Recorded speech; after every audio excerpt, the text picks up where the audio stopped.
As a continuation to my last video, I am now organizing this room because tomorrow men are going to come and re-innovate everything here.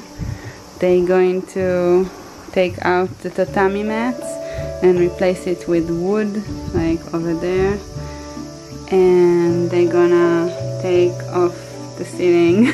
I really hope it's going to take only 3 days and not longer, because they're gonna come at 8 in the morning every day.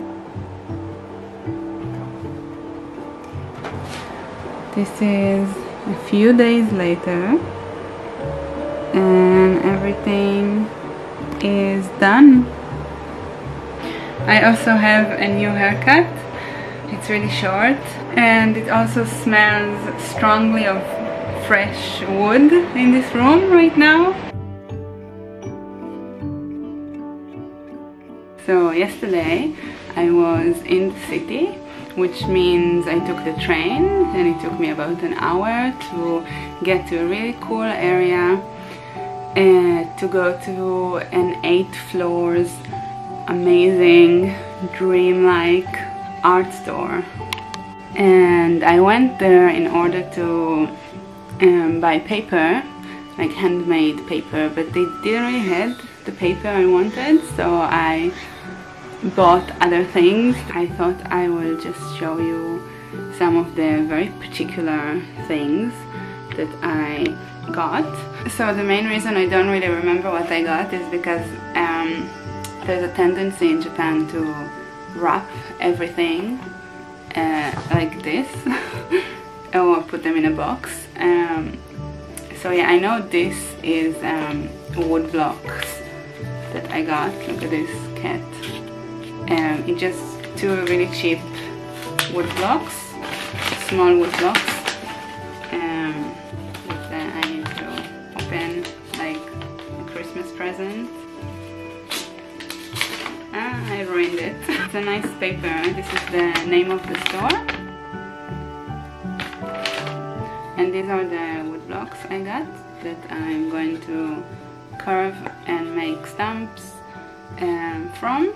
This box is, I'm not sure what, I forgot what's inside. I also have this cat here.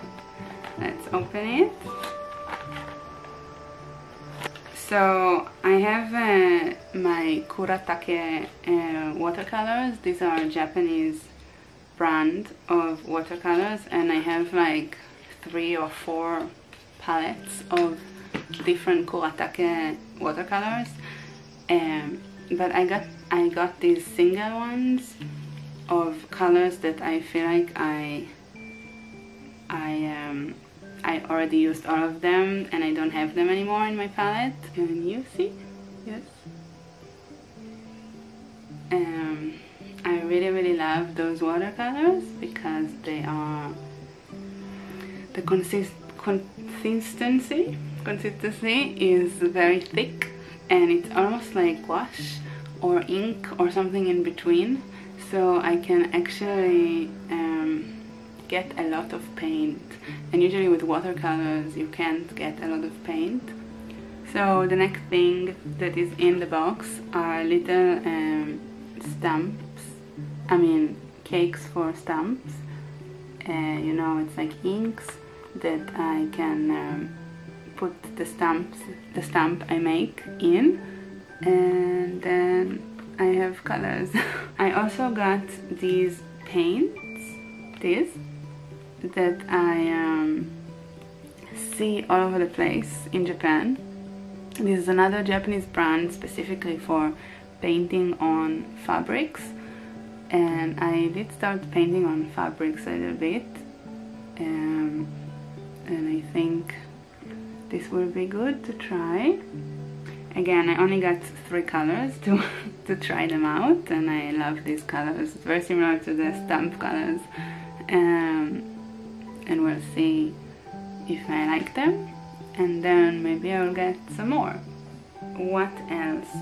So I have this small watercolor palette. I got it in a small art shop in Jerusalem maybe 4 years ago, I ran out of some of the cakes here, the paint cakes, and I just put some gouache paint inside instead of the cakes. And I was looking to buy the cakes for this. This is the same company, it's a British company, Winsor and Newton. I love their watercolor. This is like my, after the Japanese brand Kuretake, this is my Western choice for watercolor, Winsor and Newton. And I've been using this, and now I'm gonna just insert my favorite pigments that I got, watercolors, and I'm just gonna put them inside my old palette, which is really nice because it's very compact. I can just, you know, take it around, and this is always the palette I use for sketching outside. And what else? And I have this Posca marker that I began to use these markers a lot. I love them. You can layer them on anything, absolutely anything. It works on anything, and the pigment is very rich, very pops. It pops, and this is a color that I do not have, that I like. Oh, and I also got this acrylic paint one because I saw it among hundreds of other pigments, and I was like, oh, I like this color, let's take this. So yeah, that's all I got. It was fun sharing with you.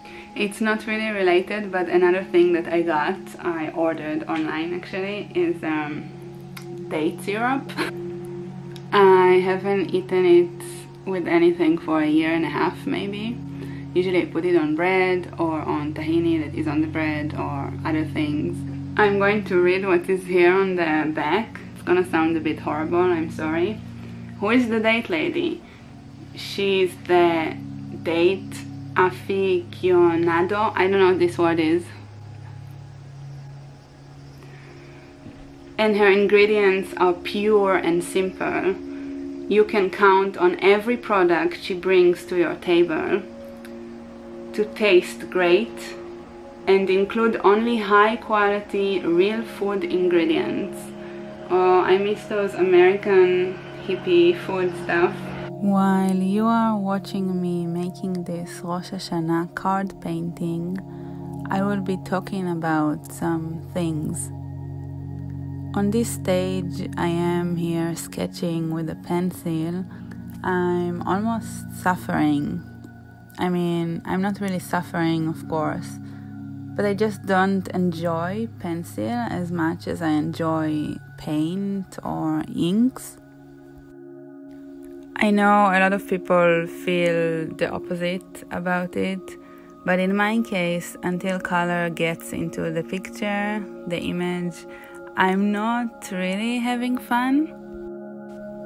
Okay, so later on when we had the Rosh Hashanah dinner, I realized that I'm not so great at explaining what Rosh Hashanah is, besides being the Jewish New Year's.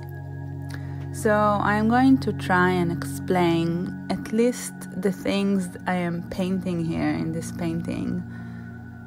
So there is me probably riding my bike because I love them so much.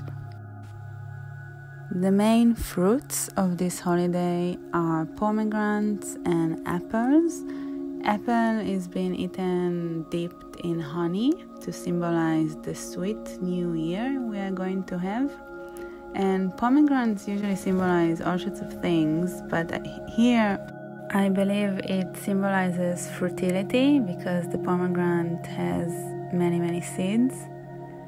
The fish comes to symbolize the prayer, I think, of let us be the head and not the tail in the new year. So usually for this holiday dinner, people will make all sorts of foods with these ingredients: apples, pomegranates, honey, and fish, maybe pies, cake, all sorts of things that include them inside. Usually there will be some differences in different Jewish communities around the world, like Sephardic, Mizrahi, Ashkenazi Jewish communities will have slightly different dishes for this holiday and every other holiday actually. A quite famous Ashkenazi invention of the fish dish is gefilte fish, and it looks quite disgusting, but it's not so bad, really. In the right corner I wrote Yo Yo Toshio and Ake Ome, which are both versions of Happy New Year in Japanese, and I thought it would be nice to have them here.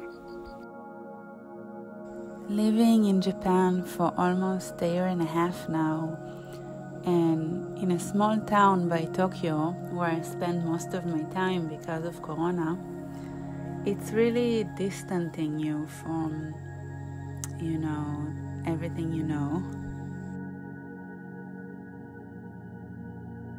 And it's a very predominant kind of distance. It's very heavy. And I feel it every day, but I feel it especially strong during the holidays, because in Israel there's a very serious holiday atmosphere that is completely absent from my life here in Japan.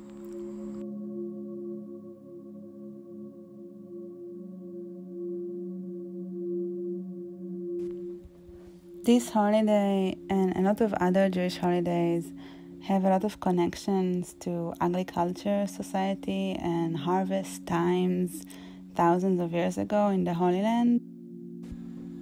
And there was 2,000 years of diaspora or whatever. I think it doesn't really matter, but what matters is that those traditions of plants and land and harvest stayed for so long, even if people weren't physically in the place they were taking place.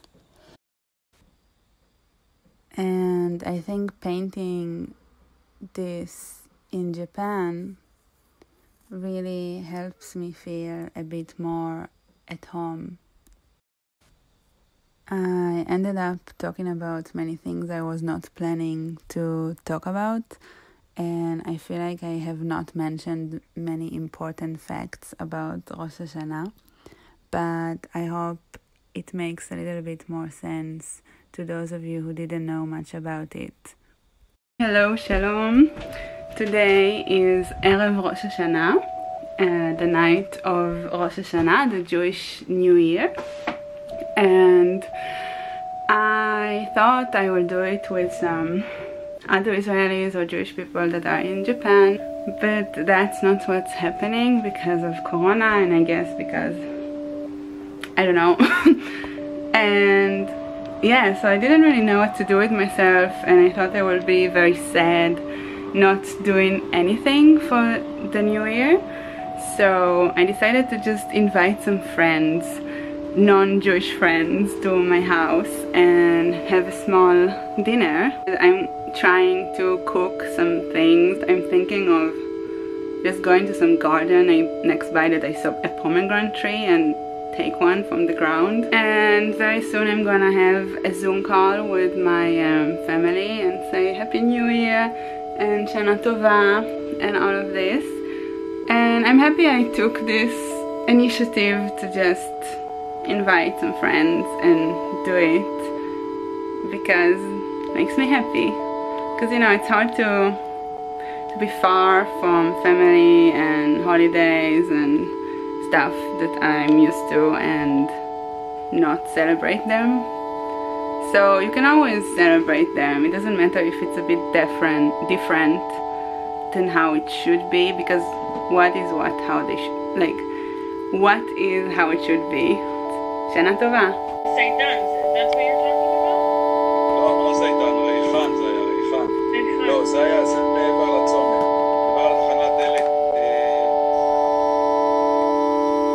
I just finished making some food and I'm really tired.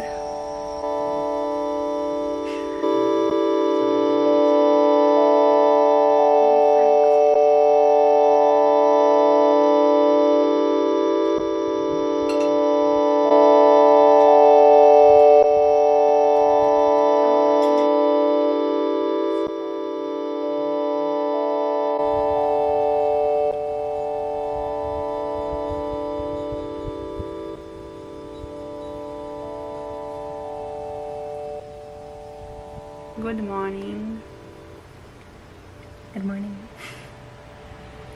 We just had a lovely little morning and a lovely little breakfast or brunch,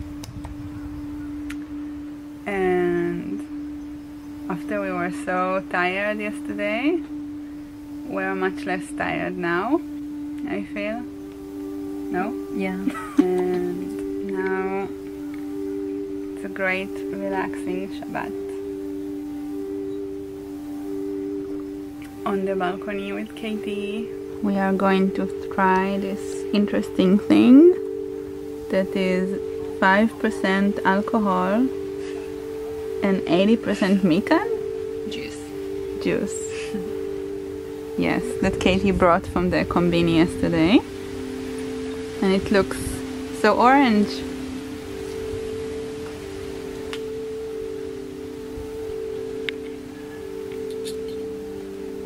Smells very mikan. Yeah.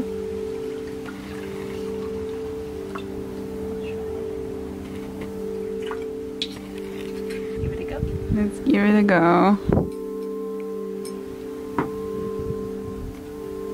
Wait, kampai. Kampai.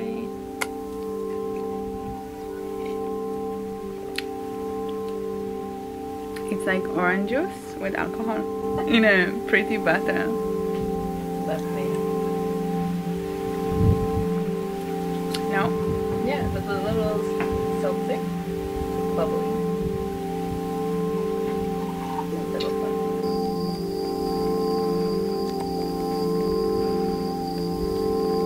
I wanted to end the video with the pomegranate tree, but there's only little baby one left on it because someone picked them all up. Yeah, at least someone is enjoying them.